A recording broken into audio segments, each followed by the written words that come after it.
जय हिंद साथियों।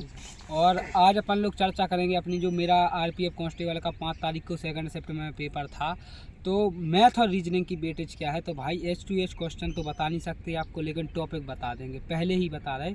और आप लोग अगर नए जुड़े हो चैनल पर तो सब्सक्राइब करके रखें। और ये भैया यानी अखिलेश हैं, और इनका और मेरा साथ में 1 ही शिफ्ट में पेपर था, तो जितना भी अगर मेरे को ध्यान रहता है यानी मुझे ध्यान रहता है हम बताएंगे, और जितना भैया को ध्यान रहता है वो भी बताएंगे। और जिन भाई लोगों के एडमिट कार्ड नहीं आए हैं अभी भी, तो आप इंतज़ार कर लो 10 तारीख तक का, क्योंकि वहाँ पे 18 यानी आज कितनी तारीख है, आज कितनी 8 तारीख। तो आप टेंशन ना लो, क्योंकि 18 तक एग्ज़ाम चलना। तो आप आज इंतज़ार कर लो, या तो आज ही आ जाएगा 12 बजे तक, या फिर कल निश्चित आ जाएगा। और कोई भी प्रकार की कोई अगर आपके पास यानी मैसेज आया था कि आपका एप्लीकेशन एक्सेप्टेड है, तो आपका एडमिट कार्ड 100% आएगा। परेशान ना हो आप किसी भी प्रकार से हैं, तो आपका एडमिट कार्ड आएगा। और चर्चा करते हैं सबसे पहले रीजनिंग की, कि आरपीएफ कांस्टेबल में रीजनिंग कैसी बन रही है। तो जिन लोग भाई बहन की, देखो पहले तो हम हर वीडियो में बोला कि भाई आरपीएफ एसआई ही जैसी रीजनिंग सेम टू सेम यहाँ पे है, लेकिन देखा जाए तो आरपीएफ एसआई से थोड़ी इजी ही है। इसमें आरपीएफ एसआई में भी इजी है, लेकिन इसमें भी आरपीएफ एसआई से इजी ही है। क्योंकि इसमें अगर देखा जाए तो केवल 2-3 क्वेश्चन अगर हम आपको बता दें कि एक तो नंबर सीरीज का एक क्वेश्चन फंसा सकता है, जो कि अगर अच्छे प्रैक्टिस करने वाले होंगे, जो अच्छे करने वाले होंगे, वो आपका लक है कि आपकी पजल्स बन गई, या फिर यानी नंबर सीरीज बन गई या नहीं बन गई। और नंबर सीरीज के कम से कम 8 से 9 क्वेश्चन थे। तो नंबर सीरीज में नंबर था ना, जो नंबर वाले अलग थे, ABCD वाले अलग थे, और नंबर और ABCD मिक्सिंग वाले अलग थे। तो नंबर सीरीज, नंबर और ABCD वाले यही थे कि जो हाँ यानी स्कीम पे ही देख के कर सकते थे।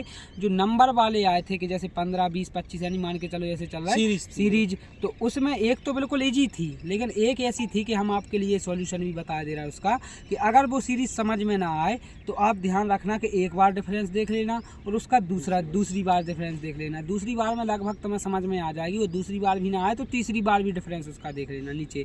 और अगर फिर भी अगर ऐसी सीरीज चलती है कि पहले कोई बड़ा अंक आ गया, फिर हल्का यानी छोटा आ गया, फिर बढ़ती जा रही, जैसे हमने बोला कि 6 आ गया, फिर 4 आ गया, फिर 5 आ गया, फिर यानी 8 आ गया, ऐसे अगर पहले यानी सबसे बड़ा अंक आ गया, फिर छोटा आ गया, फिर बढ़ती जा रही, यानी बड़े फिर छोटा फिर बढ़ता जा रहा, तो इसमें क्लियर ही 2 गुना या 3 गुना करके कुछ घटाया जाता है। तो उसको ध्यान रखना वहाँ पे, क्योंकि ये ऐसी ही देखने को मिल रही, क्योंकि एक सीरीज तो इजी आ रही और एक कठिन है। और ब्लड रिलेशन है ना, जो अपना काय का है प्लस माइनस वाला ब्लड रिलेशन, ऐसा नहीं है कि मैं एक तस्वीर की ओर देख के यानी फिर या फिर AB का लड़का है या मामा है, ऐसा नहीं है, बिल्कुल प्लस माइनस का है। और अगर प्लस माइनस वाली जिसको ट्रैक लगानी आती है तो अच्छी बात है कि पीछे से ट्रैक लगाते जाते और अपने रिश्ते निभाते जाते। उसमें रिश्ते निभाना बोलते कि जैसे A+B का अर्थ है AB का भाई है, तो आगे से B से A को भाई मान लेते, फिर उसके यानी भाई, जैसे अब A का मान के चलो कि पिता है, तो जैसे भाई का पिता अपना पिता, ऐसे रिश्ते पीछे से निभाते जाते और उसमें हो जाता। तो अगर जिसको भाई जिसने प्रैक्टिस हमारे हिसाब से की है, उसके लिए टाइम बिल्कुल सेफ आपके लिए 20 मिनट बचेगा, ये बात क्लियर है। और जिसने भाई जो नया है, तो वो भाई रीजनिंग तो समझ में आएगी, लेकिन उसका यही कमेंट रहेगा कि भैया टाइम लग गया। क्योंकि यहाँ जो ना जी आरपीएफ कांस्टेबल और वही एसआई का, कांस्टेबल में देखो हमने जीके का बता दिया है कि एसआई से थोड़ी हल्की है, कि आप 25 से 30 क्वेश्चन आराम से कर सकते हो। लेकिन रीजनिंग और मैथ का देखा जाए तो जिसने अच्छी तैयारी की है वो आउट ऑफ आउट कर सकता। बाकी आप लोग को हिंट हमने दे ही दी है कि जो एक्स्ट्रा सवाल हैं वो आप लोग के लिए टेलीग्राम पर हमने उस हिसाब से टाइप से बताया है कि ऐसे कुछ एक्स्ट्रा सवाल हो सकते हैं, तो आप लोग उनको तैयार कर सकते हैं। और टास्क ग्रुप की लिंक इसी में मिल जाएगी कि टास्क ग्रुप क्या है, और टास्क ग्रुप पर तैयारी करवाई हम लोग ने। तो ये तो हो गया क्या का रीजनिंग का पोर्सन। रीजनिंग में कथन निष्कर्ष कम से कम 3 थे अपनी, सभी गाय भैंस वाली, तो बड़े ध्यान से पढ़ना उनको, कोई जल्दबाजी मत करना, क्योंकि कभी कभी अपन लोग जल्दबाजी में कुछ को सभी पढ़ जाते और सभी को कुछ पढ़ जाते, तो वहाँ पर सिली मिस्टेक होने के चांस हो सकते हैं। तो ये कथन निष्कर्ष थे। और पजल्स की देखी जाए यानी सिटिंग अरेंजमेंट, तो 1 फ्लोर वाली थी हम लोग के में, और 2 राउंड वाली थी यानी व्रत वाली थी। तो एक में 7 जने और एक में 6 थे, एक में 7 थे, और एक में फ्लोर वाली थी, और ये उत्तर से दक्षिण दिशा वाली एक थी। हाँ, तो यानी वही आरपीएफ एसआई वाली रीजनिंग है। तो आप लोग इसके लिए अगर आपने आरपीएफ एसआई की आंसर की लगाई हैं, तो आप रीजनिंग में आप वाकई में अगर वो नंबर सीरीज वाली बन जाए, क्योंकि वही छूटने के यानी एक कठिन आ रही और बाकी सब सरल है। नहीं तो आप 35/35 कर सकते हैं। और 2-3 क्वेश्चन दाया बाया वाले, हाँ वो दाया बाया वाले आप लोग ने, वही तो हम बोल रहे हैं कि RPF SI वाला सेम पैटर्न। तो अगर आपने वो लगाए हैं तो 35/35 यहाँ पर रीजनिंग कर सकते हो, बाकी विथ एक्यूरेसी के साथ। अब आए मैथ पे, तो मैथ पे जो RPF SI में जो सरल वाले क्वेश्चन है, जैसे परसेंटेज वाला है, साधारण वाला है, चक्रवृद्धि ब्याज वाला है, SI वाला नहीं दोहराया गया, और काम समय का इसमें वेटेज है, काम समय का इसमें वेटेज है। तो जैसे RPF SI में काम समय नहीं आया है, इसमें काम समय का वेटेज है। और आगे चलें तो इसमें पाइप टंकी का भी किसी शिफ्ट में आ रहा है क्वेश्चन। पाइप टंकी के बाद और आगे चलें तो सोचने में थोड़ा औसत के अच्छे क्वेश्चन, हाँ, सबसे ज़्यादा देखो सवाल तो नहीं बोल रहे, लेकिन आप लोग को सुनने में मिल ही रहा होगा कि औसत के कैसे क्वेश्चन आ रहे हैं कि अब बोलने के लिए मजबूर हैं यार, लेकिन हम नहीं बता सकते। लेकिन औसत के एवरेज बिल्कुल हमें जो है पता, जिसने तैयारी की वो नॉर्मली कर ले जाएगा। अब हम आपको बताएं कि फंस कहाँ पे सकते हैं आप लोग। तो एक सिंपलीफिकेशन का क्वेश्चन आ रहा, घातांकरण का, वहाँ पे फंस सकते। तो कोशिश यही करना कि पहली बार उसको स्किप कर लें, बाद में शांत मूड से सोच लें। दूसरा सवाल आ रहा है चक्रवृद्धि ब्याज का, फंसने वाला, जिसमें आप लोग को लगेगा कि हो क्या रहा है इसमें, तो समझ रहे वो पॉइंटों में जा रहा है आंसर, तो उसको भी पहली बार में स्किप कर लें और इसके आगे चलें। बाकी कोई ऐसा क्वेश्चन नहीं आ रहा, सीधा सा एक क्वेश्चन बता रहे हैं हम तुम्हारे लिए रिस्क लेके कि जैसे किसी संख्या का 20% बढ़ा दिया जाता है तो वह संख्या ये हो जाती, तो मूल संख्या बताओ।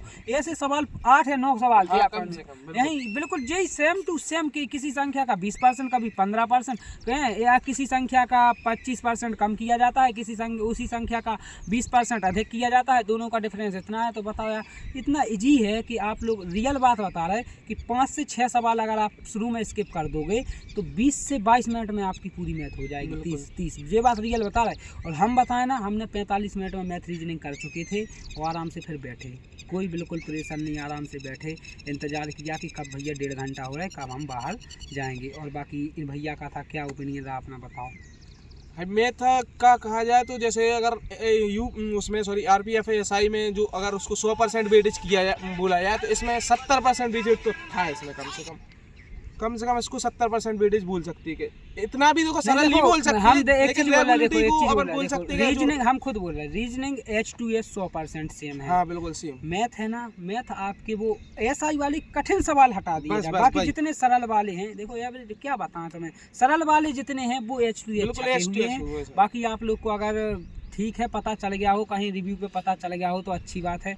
बाकी क्वेश्चन हम लोग बता नहीं सकते, ये हमारी क्या कि भाई ये आप लोग खुद सोचो, जिन भाई बहनों का आगे एग्जाम हो गया और हम आपको H2H क्वेश्चन बता दें तो भाई उनके साथ तो नाइंसाफ़ी है ना, आप समझो। क्योंकि वो भाई बहन समझ नहीं पाए एग्ज़ाम हॉल में कि कैसा उनका रहा, क्या मान के चलो कि 28-29 ही करे आए और आप जाके आज 35/35 करे आओ। तो भाई ये मेहनत का खेल है, हम लोग ने मेहनत कराई है, हम लोग ने यानी सिलेबस के हिसाब से पढ़ाया है, वही आ रहा है। तो इसीलिए हम लोग क्योंकि RRB का एक ही उसूल है कि पहली शिफ्ट में जैसी मैथ रीजनिंग डाल दी वही लास्ट शिफ्ट तक रहेगी, बिल्कुल बस वैल्यू बदलते रहेंगे, बाकी कॉन्सेप्ट वही। देखो अब हम अपने हिसाब से बताएं, शुरुआत से जब से 5 जनवरी से अपना टास्क ग्रुप चालू है, जब से आपको उनको बताते आ रहे हैं कि SI देखो एक ग्रेजुएट लेवल का एग्ज़ाम है। देखो या हर वीडियो में हम लोगों ने मतलब जितनी भी स्ट्रेटजी की वीडियो है, हर वीडियो में ये बात को जिक्र करे कि मतलब जो कांस्टेबल वाला एग्ज़ाम है वो अपना 10th लेवल का है और अपना ग्रेजुएशन लेवल पे SI। तो SI की रीजनिंग का कोई लेवल नहीं होता, वो तो मतलब 5th क्लास में जब कॉम्पिटेटिव एग्ज़ाम नवोदय क्लास कोई भी मतलब विद्या ज्ञान का एग्ज़ाम देते तो रीजनिंग तो मतलब सबकी सेम रहती, लेकिन मैथ का सिलेबस रहता वो 12th लेवल पे अलग रहता। 12th लेवल पे इतनी चीज़ें क्रमचय संचय बहुत सी चीज़ें पढ़ा दी जाती। भाई तो SI का एग्जाम जरूर था, लेकिन रियल बात बता रहे हैं कि अर्थमेटिक है ना जो उसका मैथ है वो 8th क्लास तक का भी नहीं था, रियल बात है जी, आप ध्यान से बात है। तो जैसे ही लेकिन उसमें केवल रुको थोड़ा सा लेना बता रहे हैं हम कि उसमें केवल खेल है केवल टाइम का। अगर आपके पास टाइम मैनेज कर गए आप सिकंदर हो गए आज के ज़माने में, सही बता रहे हैं हम आपको। हाँ तो 10th लेवल पे 12th लेवल के ग्रेजुएशन पे मैथ में थोड़ा फ़र्क पड़ता है। जैसे आपको आज देखने को मिला, मतलब भैया दोनों ने रिव्यू बनाया, हमने अच्छे से सुना भैया को, तो आप देख सकते कि भैया बोल रहे हैं कि 70% SI से थोड़ा लेवल कम था, तो उसका कारण ये है ऑब्वियसली होना ही था कम। आप लोग वैसे ही घबरा रहे हैं कि क्वेश्चन थोड़े हार्ड आ रहे हैं, तो घबराने की कोई बात नहीं, उससे लेवल अपना कम ही है। क्या कि वो ग्रेजुएशन लेवल का एग्जाम था, ये 10th लेवल का एग्जाम है। रीजनिंग में कोई अंतर नहीं है, रीजनिंग में थोड़े 1-2 क्वेश्चन थोड़े डाउन होंगे, बाकी अपने 32-33 question 32-31 question as it is SI जैसे एग्जाम थे। GS में भी थोड़ा मतलब लेवल डाउन हुआ, क्या कि वही चीज़ जो आपको बता रहा है कि ग्रेजुएशन लेवल कहाँ 10th और लेवल। भाई आप लोग बोल रहे हैं कि सेफ अटेम्प्ट क्या है, तो हम अगर आपको बताएं एक सेक्शनल वाइज कि आप मैथ में अच्छे पढ़ने वाले हैं तो 35/35 कर सकते हो, अगर एवरेज हैं तो 30 तो आपका अटेम्प्ट नॉर्मली है, तो 30 अगर अच्छे और उसका देखा जाए तो बीच का एवरेज बन रहा है कि मैथ का 32 मान लेते कि सबसे बेस्ट है 32। 3 क्वेश्चन हम आपको छोड़ा है कि हाँ नहीं बने एग्जाम में प्रेशर, सेफ अटेम्प्ट बता रहे हैं। उसके बाद रीजनिंग भाई हम 34 तक की नहीं बता सकते, 35/35 करने लायक आ रही, तो यानी 30 और 35 और 32 कितने हो गए अपने 67 हो गए। उसके बाद GK 20 क्वेश्चन भाई, जिसकी 3 महीने की तैयारी है वो भी कर ले जाएगा 20 क्वेश्चन, सही बता रहे हैं आपको। और जो थोड़ा अच्छा पढ़ने में है यानी GK पे लगा है तो वो 25 कर सकता, सही 25 या 30। अब ये मत सोचना कि RPF कांस्टेबल है हम तो 50 में से 40 कर लेंगे, हम तो 50 में से 35 आपके तभी होंगे जब आपका लक साथ दे रहा होगा। जे हमसे लिखवा के ले जाओ, क्योंकि GK यूँ ना आ रही, हमने देख लिया।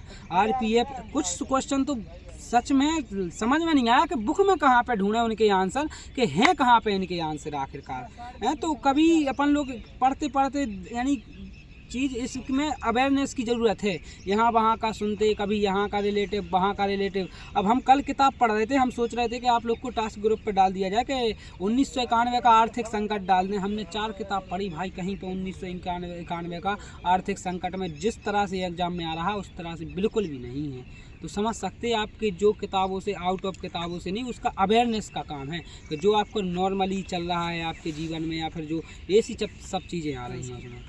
RPF की तैयारी के बाद हमारे और उनके पास मतलब हमारा और उनको इनिशिएटिव है, पहल है एक कि 4 ग्रुप की मतलब 4 टास्क ग्रुप बनाया जा रहा है। NTPC, BSF, SCM, Delhi police और एक और अपना ग्रुप डी का। तो RPF हो सकता है कि RPF वाले को ही ग्रुप डी में मतलब चेंज कर दिया जाए, ऐसा आगे चल के हो सकता। तो मान लो यही है कि ये ग्रुप चला रहा है